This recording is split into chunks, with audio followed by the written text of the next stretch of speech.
Bonjour à toutes et à tous et bienvenue au Cryptos Technical Briefing. Chers amis, je suis ravi de vous retrouver mardi 27 août 2024. Vous avez peut-être repris bon courage, vous allez peut-être reprendre bon courage. Alors, bon, je trouve que la reprise de Bitcoin est poussive. Je vais droit au but. Elle est poussive dans le sens où le marché propose un breakout vendredi dans le sillage du Time has come to pivot to monetary easing. Bon, le pivot de la Fed, il est pour le 18 septembre. Maintenant, il y a beaucoup d'éléments, beaucoup de paramètres. Je vais en dire un mot. Mais elle est poussive. Si on compare la reprise de Bitcoin aux indices boursiers, bon, les alts, n'en parlons pas. Hein. C'est extrêmement, encore, je trouve, faiblard. À court terme, je commence par ça. 61 062. 61 500 $, 62 000 $. C'est le niveau de breakout de vendredi. Si ça cède, vous sortez. 61 000 $, 61 60, 62 000 $. Le breakout de vendredi, moyenne mobile à 50 jours, c'était le niveau de résistance horizontale. Si on le recasse, vous sortez car nous irons à nouveau au sud. Existe-t-il cette possibilité d'aller chercher ces fameux 44 000 $, 50% de retracement depuis janvier? Oui, c'est possible. Ça peut s'inscrire dans la construction technique haussière de fond. Ça peut s'inscrire dans un mouvement en amont du bull run, car moi, je reste convaincu que la cassure de l'ATH sera pour octobre. Alors, justement, je vais commencer par ça. Alors pour les fondamentaux, j'y viens, mais en termes de saisonnalité, sachez-le, le mois de septembre est le pire des mois pour Bitcoin. On a quand même maintenant 15 ans d'historique. En termes de saisonnalité, c'est-à-dire la performance moyenne et médiane de chaque mois, le mois de septembre est le pire mois pour Bitcoin. En moyenne, c'est négatif. Il y a eu très peu de mois positifs en septembre pour Bitcoin, et c'était à la marge. Et les rares mois où Bitcoin a été en hausse en septembre, c'est lorsqu'il avait droppé en août. Bon, là, en août, on est encore en baisse de 3-4%. Donc, il faut savoir ça. La libération viendra-t-elle en octobre? Bon, actuellement, il y a eu toutes les cérémonies de la libération du territoire national. Guerre de 40, ok, bon, rien à voir, mais quand même, ça fait 6 mois que ça dure.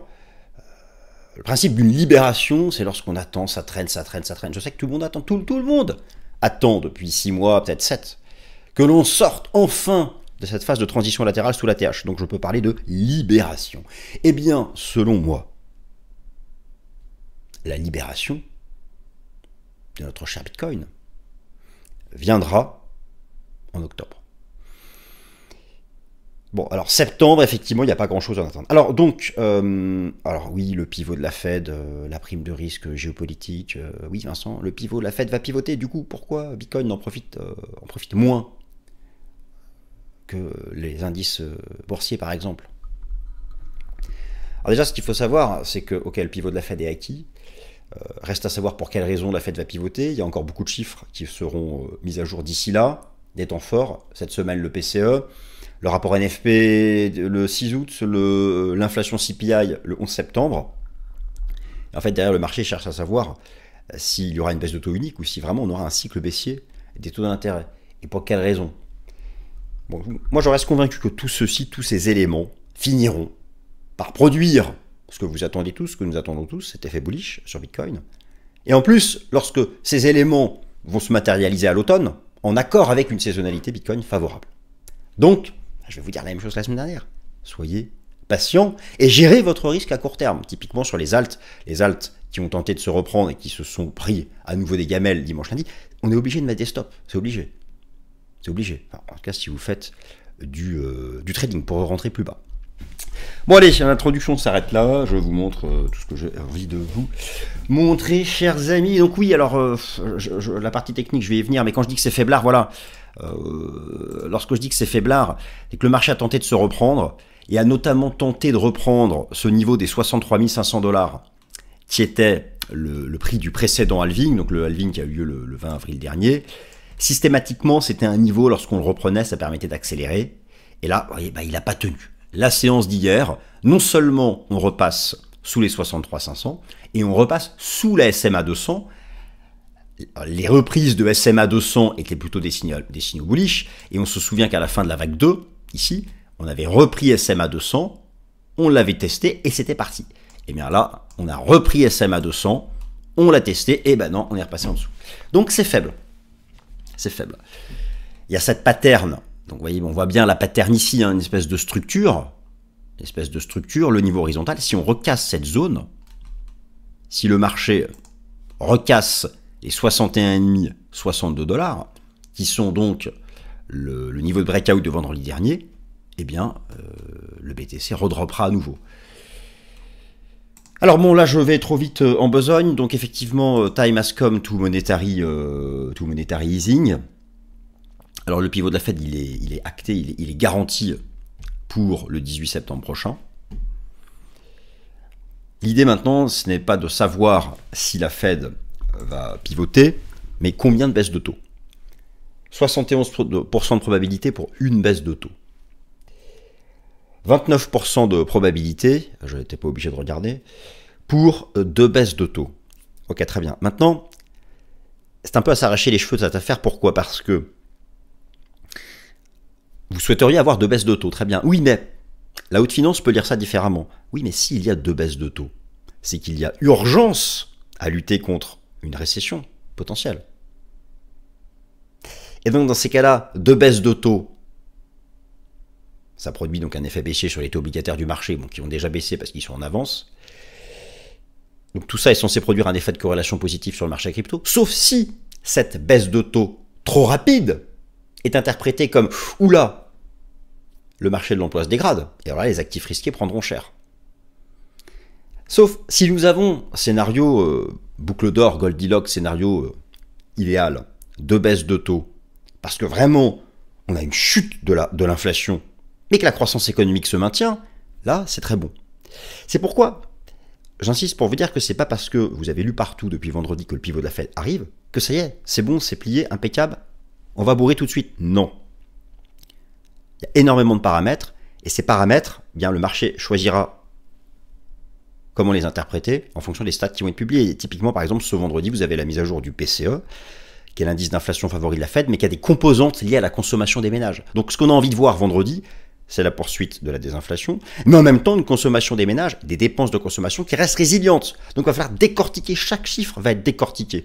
Ça va agir sur la probabilité de la Fed, donc soit le pivot c'est bon, maintenant on s'en fiche. Ce qui compte c'est 1 ou 2 baisses de taux, et 1 ou 2 baisses de taux pour quelle raison? 2 baisses de taux pour la mauvaise raison, c'est pas bon pour le BTC. 2 baisses des taux pour la bonne raison, c'est une bonne chose. Une baisse de taux pour la bonne raison, c'est plutôt positif. Donc, une baisse de taux pourrait avoir des effets plus favorables que 2 baisses de taux si la seule baisse de taux est faite pour la bonne raison. Vous comprenez ce que je veux dire? Et donc, tout ça, ça va être lié aux statistiques de l'inflation aux US et du marché du travail. Nous avons besoin d'un marché du travail résilient, ça c'est la statistique du 6 septembre, et d'une inflation qui continue donc de baisser. Alors, saisonnalité, attention, septembre est le plus mauvais mois de l'année, je commence par ça parce que c'est la réalité, donc je suis sur CoinGlass.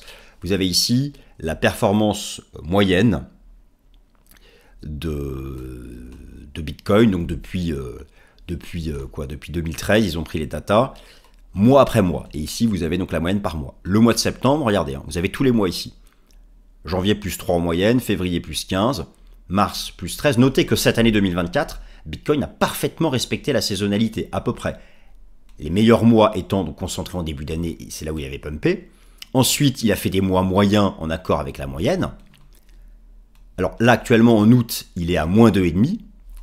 Regardez, septembre, c'est... La performance moyenne du mois de septembre, c'est moins 4,78. Il n'y a pas pire. C'est le pire mois. Par contre, regardez, octobre, novembre, décembre. Voilà, c'est là où tout le monde attend quelque chose. Regardez l'année dernière, en 2023. On était en accord avec la saisonnalité. Donc septembre, c'est pas bon. Les rares moments où septembre a vu Bitcoin monter, c'est lorsque août avait été un mois de baisse. Là, nous sommes encore en légère baisse. Donc, voilà, il faut être réaliste aussi là-dessus. D'ailleurs, le pivot de la Fed, il arrive le 18 septembre, donc d'ici là, il y a beaucoup de statistiques. Mais moi, je n'attends en fait rien d'extraordinaire avant ce mois d'octobre. Bon, si on a un mois d'octobre bearish, c'est qu'il se passe un truc là. Mais moi j'y crois pas, j'ai vraiment ma conviction forte sur les bonnes choses qui arrivent pour octobre. En tout cas, ayez conscience de ça, septembre est en moyenne le plus mauvais mois de l'année pour Bitcoin, mais il est arrivé que septembre soit haussier. comme en septembre 2015, comme en septembre 2016, comme en septembre 2023. Mais attention, les hausses étaient tout de même réduites, d'accord? Donc si déjà ce mois de septembre 2024, on arrive à faire quelque chose de neutre, c'est bien. Ce sera en soi une victoire par rapport à la saisonnalité. Bon, chers amis, j'espère que vous avez passé de bonnes vacances, que vous êtes en forme, que vous êtes prêts pour le bull run qui aura lieu, à mon avis, quelque part entre la mi-septembre et le mois de février prochain. Ça serait tellement dommage, tellement regrettable que quelqu'un mette la main sur le mot de passe de votre portefeuille crypto. Pire, sur la clé privée de votre portefeuille autogéré. Vos cartes de paiement crypto, chers amis, vos cartes de paiement crypto. Il faut complètement les sécuriser. Et puis, Alzheimer avant l'heure, trou de mémoire, ce que je ne vous souhaite pas, imaginez, vous perdez la clé privée de votre portefeuille crypto. C'est terminé. Même si un bull run, c'est dommage, vous allez passer à côté. Bon, avec NordPass de NordVPN, tous ces soucis sont complètement gérés. L'outil vous génère des mots de passe uniques et complexes. L'outil passe aussi en revue vos mots de passe existants pour identifier ceux qui sont les plus faibles et les changer au plus vite avant qu'un pirate ne s'en saisisse. Avec NordPass, vous bénéficiez d'un coffre-fort virtuel. Dans ce coffre-fort, d'ailleurs, qui est inviolable, même NordVPN n'y accède pas, dans ce coffre-fort, vous mettez vos mots de passe, vous mettez vos clés privées, comme ça le trou de mémoire, il est géré. Vous pouvez mettre vos cartes de paiement crypto dans ce coffre-fort virtuel NordPass de NordVPN. D'ailleurs, il est complètement inviolable puisque vous pouvez même le protéger avec la biométrie. Scan du visage. Chers amis, bien sûr avec NordPass, vous bénéficiez, vous avez toute l'offre NordVPN classique. Foncez, c'est vraiment pas cher. Avec le lien Cryptost en description, vous accédez à 4 mois d'abonnement offert sur tous les abonnements NordVPN de 2 ans. Bon, trois statistiques qui vont compter, donc qui vont influencer, alors non pas le pivot de la Fed, parce que la Fed va pivoter, mais le nombre de baisses de taux et la raison de ce nombre de baisses de taux. Donc souvenez-vous, 2 baisses de taux pour la mauvaise raison, c'est bearish Bitcoin. Une baisse de taux pour la bonne, c'est bullish. Donc c'est même plus finalement la quantité qui compte, ça va être la raison de cette quantité. Vendredi, le pivot, n'importe quoi, vendredi, on s'en mêle les pinceaux, l'inflation au PCE. Premier chiffre important, vendredi 30 août. Ensuite, vendredi 6 septembre, le rapport NFP, où il est impératif de voir le taux de chômage à nouveau baisser. Et ensuite, plus tard, le mercredi 11 septembre, vous avez le CPI. Donc ce vendredi, le PCE, le marché est moyennement optimiste, il attend quelque chose de plat. Mais effectivement, le problème du PCE, c'est qu'il est en retard. Là, il porte sur les données de juillet, alors que les données d'inflation en temps réel sont vraiment en train de dropper sur août. Donc voilà, et le consensus envisage une stabilité, voire une légère petite baisse du PCE. Ça, ce sera vraiment le chiffre le plus important de la rentrée, le vendredi 6 septembre. Je vous ai mis ici le nombre de chômeurs aux États-Unis qui est monté à 7 millions. Donc effectivement, la pente n'est pas bonne. Voilà, tout le monde compare avec la récession de 2008. Au stade actuel, les statistiques de l'emploi qui sont tombées aux États-Unis nous montrent que cette poussée du chômage en juillet était liée à la saisonnalité, à des phénomènes saisonniers, c'est-à-dire à du chômage conjoncturel de court terme, et donc le marché attend une baisse du nombre de chômeurs. Il y a intérêt. Et le 11 septembre, donc c'est le dernier chiffre majeur qui va tomber avant le pivot de la Fed attendu le 18 septembre, le CPI. Et là, le CPI du 11 septembre, je suis hyper optimiste. Je suis hyper optimiste sur le CPI du 11 septembre, eu égard à l'ensemble de mes indicateurs avancés. Alors, peut-on aller à 44K avant le bull run? Peut-on aller à 44K avant le bull run? Oui, si on recasse les supports. Peut-on aller à 4K avant le bull run? Oui, si on recasse les supports. Pour moi, tout l'enjeu de ce début de semaine, c'est de ne pas invalider le breakout de vendredi dernier, lorsque Powell a parlé, time has come to pivot to monetary easing, c'est la clé. Alors, déjà à court terme, quelque chose qui est assez moyen, c'est le niveau donc, des 63 500 qui correspond au prix du halving le 20 avril dernier. Systématiquement, lorsqu'on le reprenait, il y avait une accélération, lorsqu'on le casse, on décroche, c'est assez net, vous voyez bien. On a tenté de le reprendre, on l'a pas tenu. Donc ça, en soi, c'est un signal de faiblesse. Maintenant, le vrai niveau d'invalidation de cette reprise, c'est là. C'est 61,5, 62. Si ça cède, oui, clairement, BTC va chuter davantage et continuera de construire cette fameuse vague 4. Alors, Ce niveau, je sais qu'un certain nombre d'investisseurs attendent 44K. Dire pourquoi ça sort d'où 44K? Ça sort de là. Vous prenez tout le bull market, on va dire la fin du bear, depuis novembre 2022 à mars 2024, ça permet quand même de rappeler qu'on a quand même tout ça sous les pieds, hein, mais que le bull run n'a pas commencé, j'insiste. Hein. Là, c'est le retour à l'ex-ATH. Le bull run, c'est lorsqu'on dépasse l'ex-ATH. Bon, eh bien, c'est 50% de retracement. Alors, ça correspond aussi au niveau, plus ou moins, de l'arrivée des ETF BTC Spot en janvier dernier. C'est 50% de retracement. Ce 50% de retracement, beaucoup l'attendent. Pourquoi? Parce que le fait d'aller le tester validerait une grande vague 2. Et pour aller plus haut, pour vraiment permettre, dans le cycle haussier des 12 mois qui viennent, d'avoir un BTC qui aille très haut. Quand je dis très haut, c'est au-dessus des 200, 250K. Il faut un scénario où, en fait, on n'a pas encore fait la vague 3. Et pour avoir un scénario où on n'a pas fait la vague 3, il faut une vraie vague 2. Et une vraie vague 2, c'est pas 38,2 de retracement, c'est 50. Même, c'est minimum. Une vraie vague 2, c'est même souvent 61,8. Donc si, en fait, vous voulez vraiment que Bitcoin aille très très haut, je ne sais pas quels sont vos objectifs. Hein. J'entends certains qui visent 1 million. Ce sera peut-être pour 2030, ça. Il faut accepter que le marché doit retracer davantage. S'il ne retrace pas davantage, c'est qu'on est plutôt en train de faire la 4 de la 3 ou la 4. D'accord? Ça, j'ai redétaillé ça la semaine dernière. C'est aussi le niveau de la Kijun mensuelle en Ishimoku. Mensuelle. Donc voilà, c'est le 50% de retracement. Bon. Donc, ce scénario d'un dernier lot avant le bull run peut coller avec la saisonnalité vraiment moche du mois de septembre, mais n'est pas pour autant acquise. Tout ça, ce n'est qu'un modèle de probabilité. D'ailleurs, là, ce ne sont que des statistiques. Vous comprenez que parfois, nous sommes hors champ statistique, hors moyenne. Ce fut le cas en septembre 2015, septembre 2016. Voilà, donc attention, je ne suis pas en train de dire qu'on va forcément vers un mois rouge. Ayez simplement conscience que le mois de septembre est le pire mois pour Bitcoin. Donc déjà, si on arrive à être flat en septembre, c'est cool. D'accord?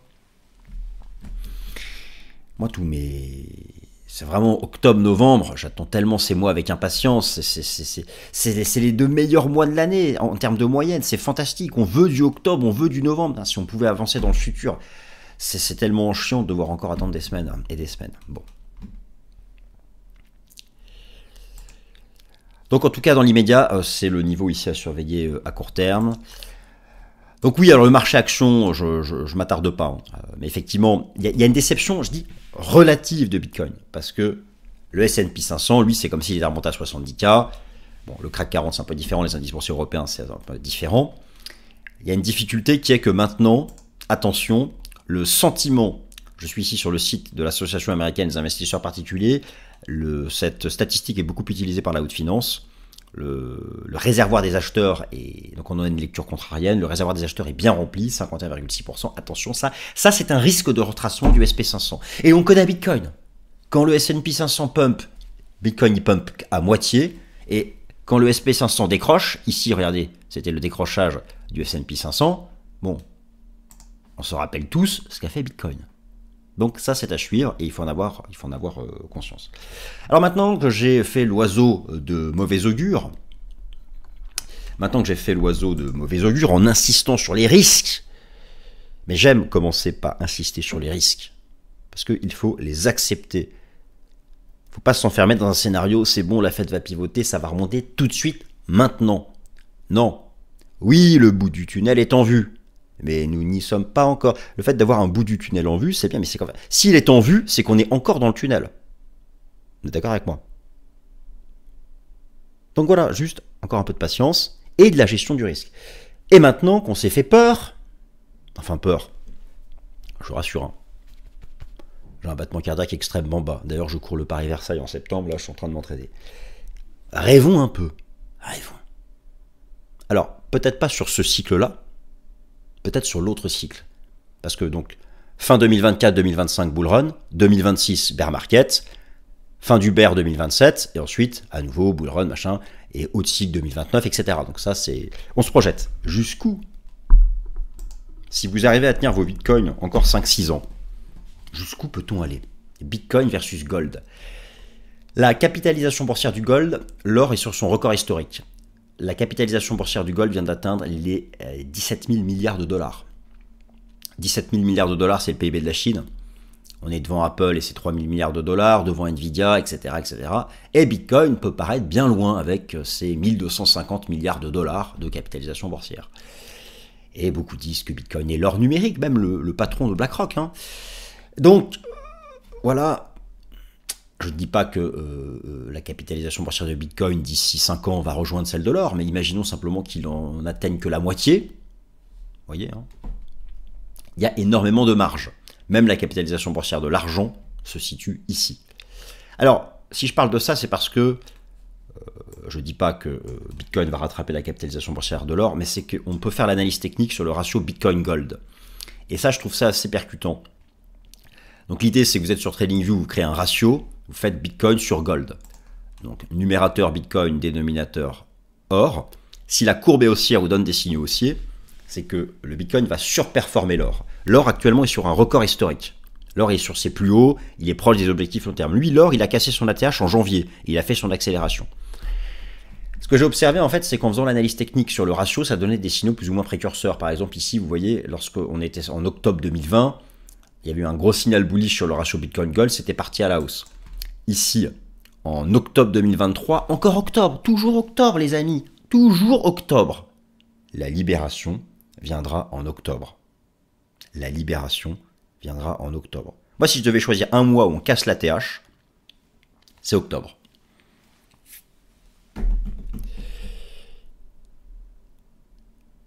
Donc, en octobre 2023, il y a eu un beau signal. Et là, donc, ce que j'observe, c'est qu'il y a eu une dérive latérale pendant 6 mois. Et regardez, on arrive en zone de support, on teste le Kumo. Donc ça, je vais le surveiller énormément. En tout cas, il ne faut pas passer en dessous, il faut absolument tenir ça. Ça peut, alors attention, hein, c'est un graphe weekly, hein, donc on peut encore en septembre, on peut faire du caca par ici, et ensuite y aller. Mais ça, c'est une zone où je me dis que nous pourrions avoir, avant la fin de l'année, un arbitrage favorable à Bitcoin et en défaveur du gold. Je vous ai dit qu'après avoir fait l'oiseau de mauvais augure, je voulais vous montrer du positif. Ah bon, alors Bitcoin à court terme. Allez, je reste un peu sur du positif. Nous sommes à la même durée de vague. Ici, la vague 2 avait fait 24 semaines. Donc je prends le haut de la vague 1. Donc là, encore une fois, je pars du principe que nous sommes toujours dans une vague 4. Souvenez-vous qu'il reste, il y a 3 hypothèses. Une 4 de 3, une vraie 4 ou une grande 2. Sauf que pour faire une grande 2, il faut aller à 44 000 $. Moi, je ne crois pas à la grande 2 si on ne fait pas un drop à 44K, 44K, 45K, quoi, pour avoir 50% de retracement. Donc je crois soit à la 4, soit à la 4 de la 3. Si on devait terminer la 4 maintenant, on ferait exactement la même durée que la 2. 24 semaines, le point haut, le point bas, le point haut, le point bas. Ici, nous sommes à la 24e semaine. Ok, ça. Bon. Alors, est-ce que ça... Alors, 24 semaines, est-ce qu'on est obligé de bourrer à la hausse? Non, je relève, simplement. Hein. C'est-à-dire, vous y ajoutez par exemple les enseignements du système Ishimoku. Encore une fois, l'Ishimoku a été précis. Hein. Souvenez-vous, en octobre dernier, pour les traders ou les investisseurs via Ishimoku, la sortie par le haut du nuage était le signal. Là, le nuage est là. Donc, vous voyez, il y a encore un espace ici. Un espace, ça nous emmène à début octobre, où on peut travailler cette zone. Il y a un espace là qui est en fait entre les 53K et le niveau actuel, où on peut tout à fait inscrire des bougies et ensuite y aller.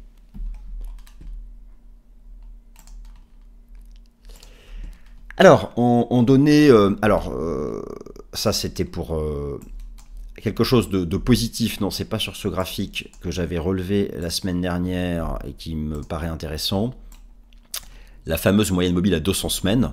Donc la moyenne mobile à 200 semaines est ici en bleu.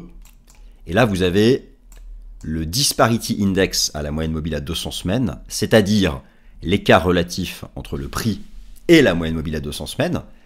Donc actuellement, nous sommes au-dessus, nous sommes 50% au-dessus de la 200 semaines, elle est là. Et ce que j'observe, c'est que le début du bull run, qui d'ailleurs avait commencé aussi en octobre 2020, donc finalement octobre, on a toujours octobre, eh bien c'était fait aussi au-dessus de ce support, de 50% au-dessus de la SMA 200. Ça ne nous dit rien pour le court terme. On peut se maintenir au-dessus de ce niveau et dropper de 5, 6, 7, 8% cette semaine.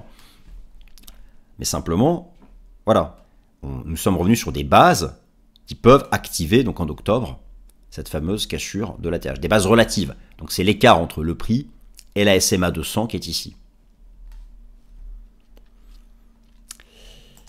Bon, alors à court terme, factuellement, juste soyons factuels. Cette phase, cette pattern de reprise interroge. Elle interroge parce qu'elle est en 3 temps. Vous savez que les structures correctives sont toujours en 3 temps. Si on conserve ce 3 temps A, B, C, ça peut être simplement un rebond dans une structure toujours baissière. C'est ça le problème. C'est là où c'est dommage de ne pas avoir tenu SMA 200 et les 63,5. Pour autant, ce n'est pas perdu. SMA 50 et le niveau des 61,5, c'est pour moi le dernier rempart, la dernière chance. Briser 61,5, 62. Briser à nouveau la SMA 50, c'est un marché qui retourne au sud et qui complétera peut-être une structure en WXY, qui sont des structures iliotistes complexes en fait où on associe des zigzags et des flats. Là vous aviez un zigzag, encore une structure en 3 temps, et là ça pourrait faire une A, une B, une C, et on termine le WXY à 45K, à 50% de retracement pour une vague 2, et ensuite c'est le mois d'octobre et ça bourre. Ce sont les deux hypothèses. La 1, on tient ça, on tient cette zone, et on arrive à aller retester l'eau du range, on recasse cette zone, il va falloir accepter le fait qu'on va redropper beaucoup plus bas. Et l'accepter, c'est-à-dire gérer son risque. La messe n'est pas dite, les amis. Alors, oui, voilà. En bref, alors, bon, Ethereum, c'est faible. On le voit parce que, autant sur Bitcoin, vous avez des inflows sur les ETF BTC. Sur Ethereum, c'est vraiment faible. D'une part, je suis ici sur le classement en termes d'open interest sur les contrats futurs Ethereum. La bourse de Chicago, qui était difficilement remontée à la 4e place, a rechuté à la 6e place. Donc la finance institutionnelle n'est pas encore convaincue par les ETF, ETH qui, au total, subissent donc des outflows. De toute façon, à la question de savoir quand est-ce que les flux arriveront sur les ETF, ETH, moi je pense que ça arrivera lorsque BTC cassera son ETH. Voilà, donc de toute façon, tout ça se fera dans un second temps. Bon, bref, technique. Rien ne se fera sans Bitcoin. La reprise d'Ethereum, elle interroge au même titre que celle de BTC. Bon, alors c'est toujours, tant qu'on tient ça, pour moi, on est toujours dans une vague 4 qui est terminée. Là, on a une reprise en 3 temps. Sous cette résistance, je conserve des doutes. La redépasser, c'est bien. En utilisant le système Ishimoku, en termes de timing, il n'y a plus tellement la place. Il va falloir un autre. Si on traverse, c'est pas bon. Si on traverse, c'est pas bon. Donc, pour se mettre à l'abri d'un scénario, d'un nouveau drop d'Ethereum USD, il faut dépasser cette résistance. BNB, Solana, c'est plus ou moins la même chose partout. Le marché est en reprise. BNB essaye de s'accrocher à sa SMA 50, à sa SMA 200. Il a échoué sous cette trendline.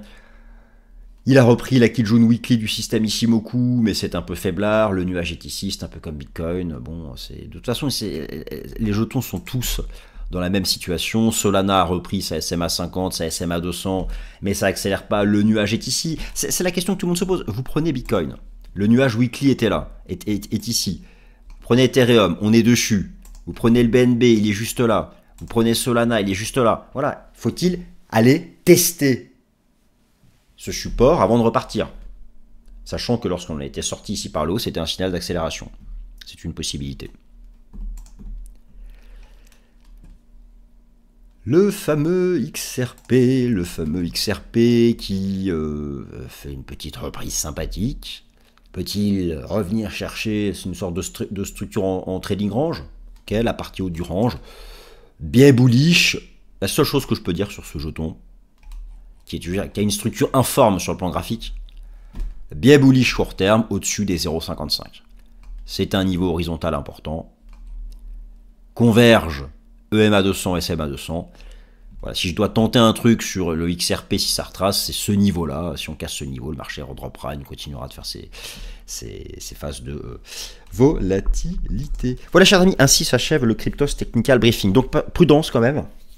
Prudence. Après, voilà, Bitcoin, il est magique parfois. Fera-t-il mentir les statistiques? Vous imaginez si on a un beau mois de septembre? Ce serait tellement bien. Bon. Prochaine statistique, le PCE, vendredi. Salut.